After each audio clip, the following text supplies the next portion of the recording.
it's just so special for such our club, mate, our club. Lastly, after 57 years of pain, it's coming home.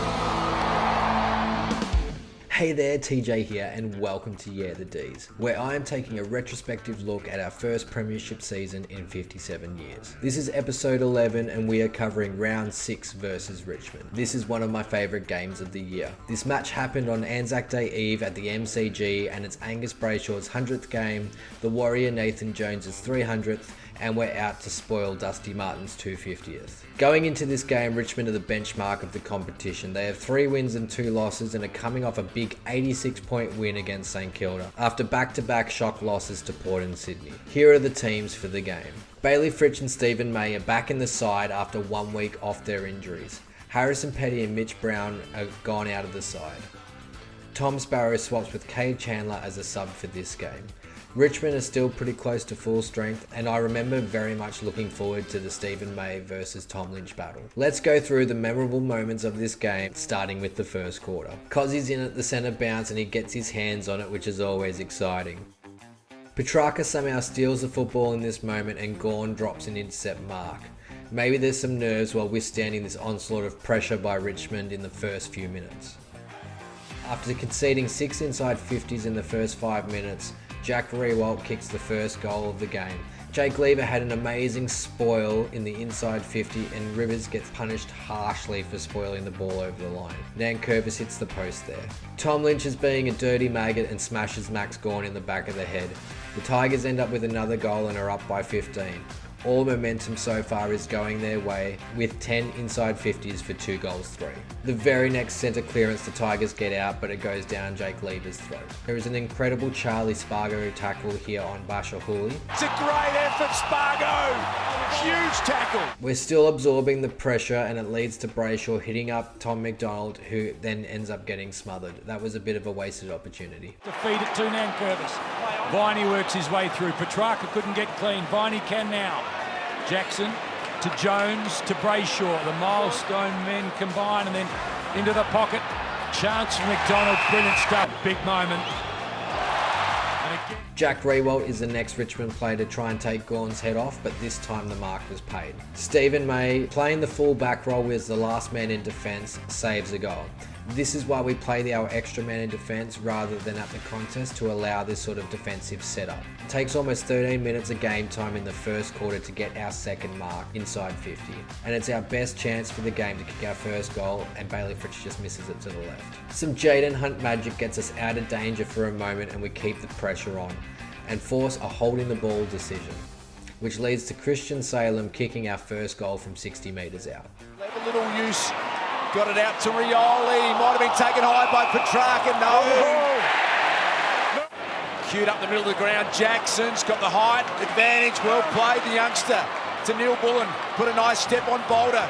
Back through the corridor. Salem's a chance from there. Open goal square. Goal coming up the D's. There is some really nice body work here that Jake Lever does to give Brayshaw enough space to pick up the ball. It's a 1%er that doesn't go on the stat sheet, but it's something that Jake Lever does in every game. I love the way Petrarca picks up the ball here. He's so clean with his hands, and when he gets the handball out, it is brilliant. It leads to Cozzy getting a free kick for a push, but I think he actually got a fist in the nuts there because he seems a bit sore, and then he goes and kicks it out on the full.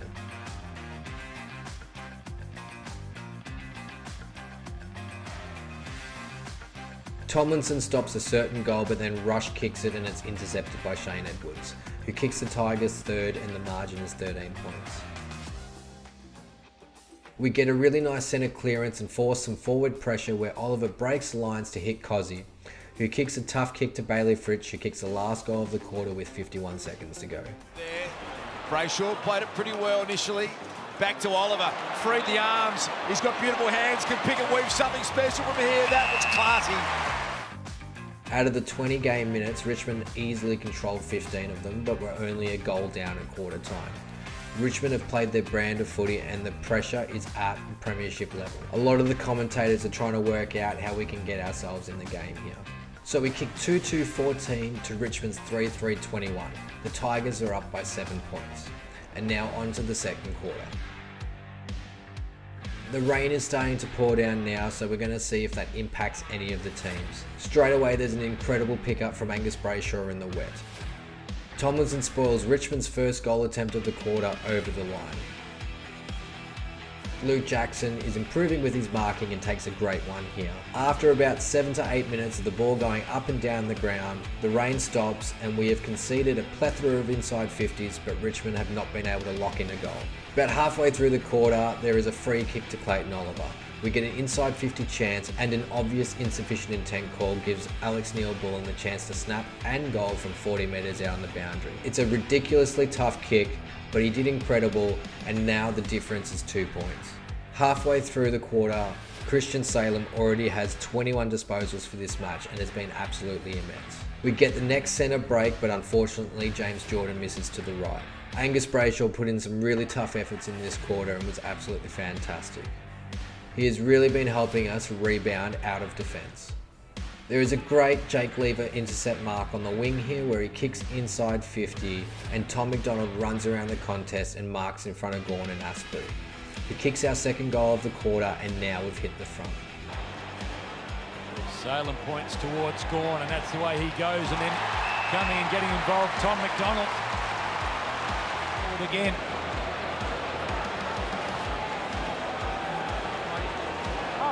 Good play by Max Gawn there. Keeps David Asprey grounded. Allows McDonald to come across. Really good play by Max, pushing forward. Yeah. Starts right, draws back. That's spot on. The Demons are in front. Marlon Pickett was put into the ruck against Max Gawn, actually beats him in a contest and gives Jack Rewalt the opportunity to even the game, but he kicks a point.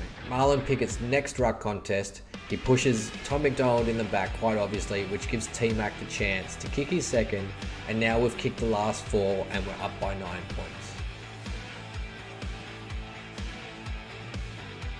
Max Gawn gets pushed out of the pack here, but then he roves the ball and gets an inside 50, which leads to Luke Jackson kicking a goal. So we've now kicked 5 goals in a row, and that handball chain was outstanding. Demons push forward. Oliver with Grimes and Oliver. A little bit of help arrives. Oliver over the top to Jackson. Jackson's got a break on Bolter. Jackson puts it through. Demons, 5 in a row. A great tackle here from Clayton Oliver holds up the Tigers' rebound. Jake Lever is continuing to outbody and intercept. Michael Hibberd did an incredible job on Dusty this game, and his tackle on Dusty here shows how tough he was on him. I think he restricted him to about 8 possessions or 9 possessions for the whole game. Max Gawn takes a big contested mark and absolutely gives it to Nan Curtis. He's been niggling with him for 2 quarters. So that's a great second quarter of footy, and especially great to keep the Tigers goalless in that term. We really capitalised on our possessions and made the most of our opportunities. We kicked 4-4-28 to Richmond's 4 points, and now the D's are up by 17. On to the third quarter. The third starts with a little more rain and a free kick in the ruck contest to Richmond. It's kicked inside 50 and we try to get the ball out along the wing. Some Petrarca magic gets the ball down the ground for Luke Jackson to kick his second and our 6th in a row. To Petrarca, here come the D's again. Oh, Spargo's all on his own. He's got the whole 50. Pickett came in to defend. Spargo kept his feet. Pickett fell over. Now Bacon fell over. Big Jackson's going to soccer it through. He's got 2. A great Charlie Spargo tackle leads to a throw-in.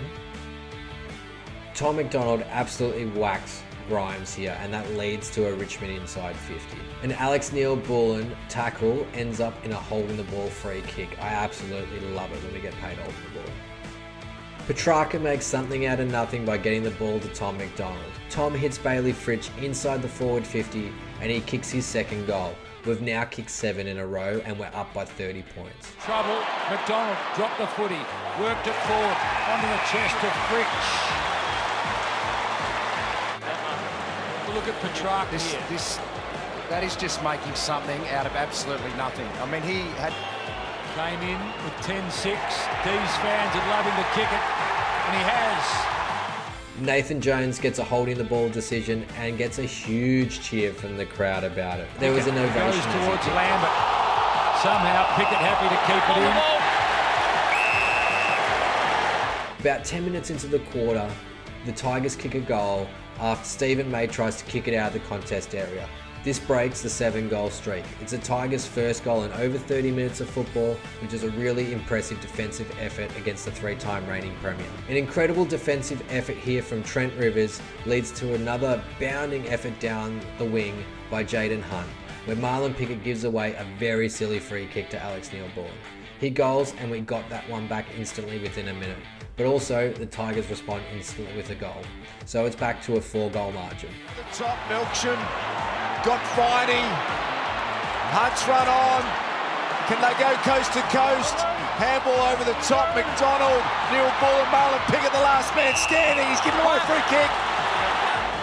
He makes no mistake. The D's hit back. We get the next centre break through a chain of handballs, and Tom McDonald marks a beautiful Christian Salem kick and kicks his third. So now it's 5 goals the difference. I just want to show in this moment how smart Christian Salem is. Salem ran around the whole contest from centre half back.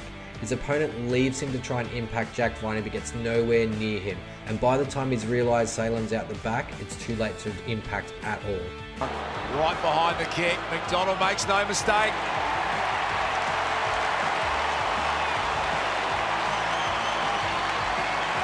3 goals, Tom McDonald. Ed Langdon mark and run down the wing here is really brave. I love how he takes the game on. For the McDonald goal. Here's Oliver again. Jackson, Viney. Hibbert this time. The lead is on. Here goes Langdon. He'll back his speed. He's got plenty of it. Now to Jones. I absolutely love this blind turn from Alex Neil-Bullen and his hand pass to Salem, who just taps it to Rivers as he hits a completely open Christian Petrarca, where his inside 50 could have been a little bit better, but it was a really nice play leading up to it. I really felt like Alex Neil-Bullen really announced himself as a quality player in this game, if he hadn't before. Strong mark here from Max Gawn. His contested marking is absolutely elite. I really love Trent Rivers' effort here to get his hand in a 2v1 situation. So that was another great quarter. We kicked 4-2-26 to Richmond's 1-3-13, and the D's are now up by 30 points. Dusty Martin got a knock to the head from Jack Viney, and we all know Jack Viney's head is hard like a cat's. So Dusty ends up going off the ground and not playing too much of a part in the rest of the game, but really the damage was already done, and I don't think it makes much of a difference here. On to the fourth quarter. Nathan Jones gets a huge ovation, leads to an inside 50, and Christian Petrarca kicks the first of the fourth quarter. In the AFL, you know what's really, it's Tomlinson going back and playing a lockdown role. It's really complemented what Melbourne's backline can do. We know what Lieber can do intercepting and Stephen May, but Tomlinson's playing a great. So he's an enormous aerobic athlete, Jackson as well. He looks to cover the ground superbly. Pickett. Petrarca, Goldwood, and he's done it! Lieber is doing some more great body work in this game, giving himself the opportunity to take this intercept mark. I really love Tomlinson's tackle here in the fourth quarter. There's a bit of niggle around the ground and a free kick off the ball is being given, which turns the ball over in the middle of the ground. We kick inside 50 to Cosby Pickett, but unfortunately he misses. Halfway through the fourth quarter, Shai Bolton gets one out the back and kicks the last goal for Richmond of this game, making it 29 points the difference. The last quarter was a little bit flat with the margin being 29 points. Nothing too exciting happens for a little while in this last quarter. Viney gets a great holding the ball free, and another incident leads us to kicking one more goal after a dumb free kick is given away to Cozzy in the forward 50 where he kicks a goal. A lot of people might remember this moment because it's when Cozzy points to the scoreboard. And in hindsight, I absolutely love a bit of this. We finally have a bit of swagger back. I remember listening to Jack Riewoldt speak about this moment on AFL 360 and said he actually ran up the ground to speak to Cozzy and tell him to settle down. I think Richmond did a lot of talking in 2021 and they didn't end up backing it up by the end of the season. They got smacked by the injury stick, and I'm going to be really interested to see if they can bounce back in 2022. Clayton Oliver gets another free kick in the forward 50 after the Cozzy incident, but he shanks it and we just end up running out for 34-point winners. So after half time, it was a 41-point turnaround. In that last quarter, we kicked 2-2-14 to Richmond's 1-4-10, and we won by 34 points. On to Yeah the Good. Well, the first point is winning against the defending premiers. That is always a great thing to do, and hopefully no one does it to us next year. Holding Richmond goalless for over 30 minutes of game time was absolutely incredible. Not something that many teams did. Our ball use in the wet was pretty great, and especially by hand. I was really happy to see that the rain didn't affect how we played the game. On to Yeah the Bad, and you know what? I've really got nothing to say here. Like, Richmond are a great side, and they put on some really amazing pressure in that first quarter, and we were able to absorb it and then have a 41-point turnaround after that, so pretty good. On to the centre bounce stats, and we had 21 centre bounces. Max Gawn attended 16 in the ruck, and Luke Jackson attended 5. Christian Petrarca was at 17 bounces, Oliver at 16, Jack Viney at 10, Jordan 9, and then Nathan Jones, Cozzy Pickett, and Jake Melksham picked up the scraps there. For the kick-ins, Stephen May took 7, Christian Salem took 3, Trent Rivers took 1, and Michael Hibbard took a kick-in as well. All but one that Stephen May did were played on. On to the Brownlow votes, and Christian Salem picked up the 1 vote, Jake Lever picked up the 2, and Christian Petrarca picked up the 3 votes. For the coaches' votes, Tom McDonald and Max Gawn both got 2 each, Clayton Oliver got 3, Jake Lever got the 6, Christian Petrarca got 7, and Christian Salem got the 10. For my votes, I gave Max Gawn the 1. I felt he steadied the ship when the game was under pressure early by floating back into defence, and played a very, very solid game. I gave 2 votes to Tom McDonald for kicking 3 goals and taking some really great and important marks. Clayton Oliver gets the 3 votes. 36 touches for Clary was really important in some key moments of the game. I gave Jake Lever 4 votes. He had 14 intercepts, with 6 of them being marks, and was absolutely incredible in defence. He really absorbed the Richmond pressure and helped distribute the ball around the ground. Christian Petrarca gets to the 5 votes with a 38 disposal effort, 10 clearances and 720 metres gained, and also had a goal. But it was Christian Salem who I thought was best on ground, especially early when the pressure was on. He had 21 disposals halfway through that second quarter and ended up with 39 disposals and a goal. He had 786 metres gained. Now, Ed Langdon, Alex Neil-Bullen, Trent Rivers, Stephen May, Michael Hibbert and Luke Jackson were all fantastic, especially Michael Hibbard keeping Dusty to 8 disposals before he went off injured. Onto the leaderboard now, and I did stuff up with the leaderboard in my last round 5 video, so I fixed it up with this one. So here's the full proper leaderboard. Clayton Oliver and Jake Lever are even with 21 each. Christian Petrarca's on 18. Max Gawn and Christian Salem on 15 each, and then we have a bit of a gap there. Now on to my favourite goals of the game with bang, bang, bang, bang. The one from Viney, surely not another one. Handball to Oliver, streaming through. Bang, bang, bang, bang. My third favourite goal of the game was when Luke Jackson got on the end of it and kicked the first goal of the third quarter. To make a contest, but Melbourne had more numbers. They had 3-on-1 in the goal square, just ran harder to get back with numbers. To Petrarca, here come the D's again. Oh, Spargo's all on his own. He's got the whole 50. Pickett came in to defend. Spargo kept his feet. Pickett fell over. Now Bacon fell over. Big Jackson's going to soccer it through. He's got 2. My second favourite goal was when Christian Salem kicked our first of the game from about 55-60 metres out. Queued up the middle of the ground. Jackson's got the height advantage. Well played, the youngster. To Neil Bullen. Put a nice step on Boulder. Back through the corridor. Salem's a chance from there. Open goal square. Goal coming up the D's. And my favourite goal for the game was Neil Bullen's snap from the pocket. I thought he was absolutely incredible, and it is such a tough kick to get here. From here, very narrow margin for error. Look at the strike on it. He couldn't have hit it any better. So that's it for episode 11 of Yeahthedees. Thank you so much for watching. I hope you enjoyed going back and looking over the Richmond game. It is definitely one of my favourites from the season. So please like and subscribe. Let me know your thoughts in the comments, what you remember about this game, what you think we might do against Richmond next year.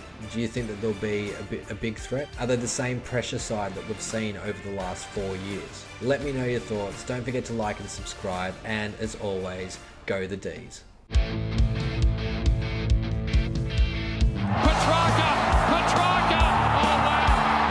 good is that? Sparrow to make it a 3-goal, 3-point advantage.